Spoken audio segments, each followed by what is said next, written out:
The Soviet Union in the 1950s faced a critical problem. It couldn't feed its people.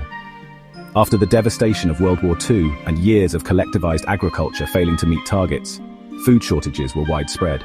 The ambitious new leader, Nikita Khrushchev, needed a solution, and he needed it fast. His answer lay in the vast, sparsely populated steppes of Kazakhstan and southern Siberia, the Virgin Lands.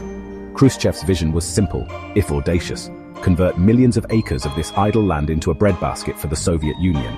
He believed that by plowing up the grasslands and planting wheat, the Soviet Union could dramatically increase its grain production and solve its food security issues. The plan was announced with typical Khrushchev bluster in 1953 and quickly became a national priority, capturing the imagination of the Soviet people. This vast undertaking would require a massive mobilization of resources and manpower. Khrushchev called upon the youth of the Soviet Union, the Komsomol, to become pioneers of this new agricultural frontier. Thousands answered the call, eager to contribute to the nation's progress and experience adventure in the process. They were promised good pay, housing, and the opportunity to be part of a historic endeavor.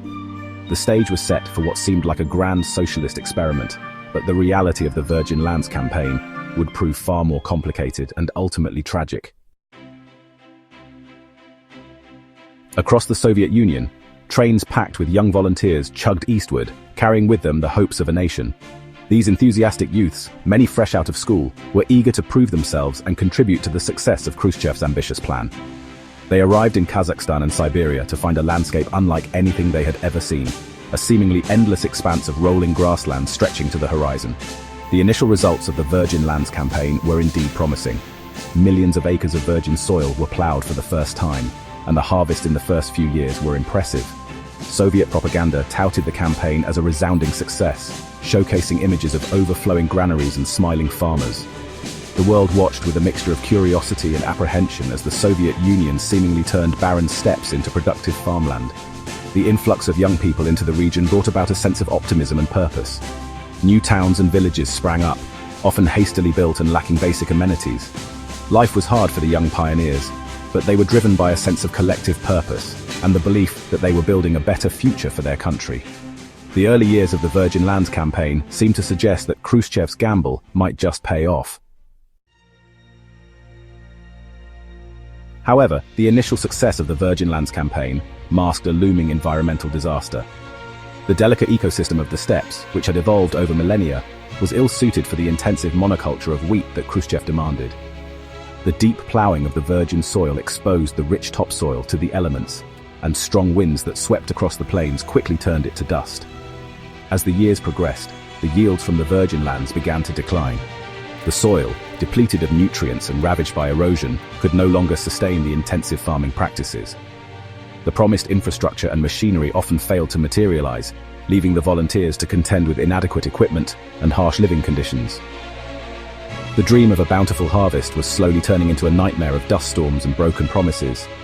The monoculture of wheat had further detrimental effects on the environment. Without the natural vegetation to hold the soil in place, wind erosion became a significant problem, leading to the formation of massive dust storms that blanketed entire regions. These dust storms not only choked the land but also posed serious health risks to the people living and working in the affected areas. The ecological consequences of Khrushchev's grand agricultural gamble were becoming increasingly apparent. Section 4. A human cost to the harvest. The human cost of the Virgin Lands campaign was also becoming increasingly evident. The promised housing and amenities often failed to materialize, leaving many volunteers living in cramped and unsanitary conditions. The harsh climate, with its scorching summers and bitterly cold winters, took a toll on the health of the young people who had answered Khrushchev's call. The lack of proper infrastructure and support also meant that the volunteers often faced shortages of food, medicine, and other essential supplies. The machinery that was supposed to make their work easier was often poorly maintained and prone to breakdowns. The reality of life on the Virgin Lands was a far cry from the propaganda images of happy and prosperous farmers. Disillusionment and resentment began to set in among the volunteers as they realized that they had been sold a false promise. Many abandoned the Virgin Lands, returning home disillusioned and embittered by their experiences. The grand vision of a new agricultural paradise had turned into a harsh lesson in the limits of human ambition and the importance of sustainable land management. Section 5. Triumph of image over reality. Despite the mounting evidence of the campaign's failings, the Soviet propaganda machine continued to churn out stories of success. Inflated harvest figures were reported, and the virgin lands were portrayed as a shining example of socialist agriculture.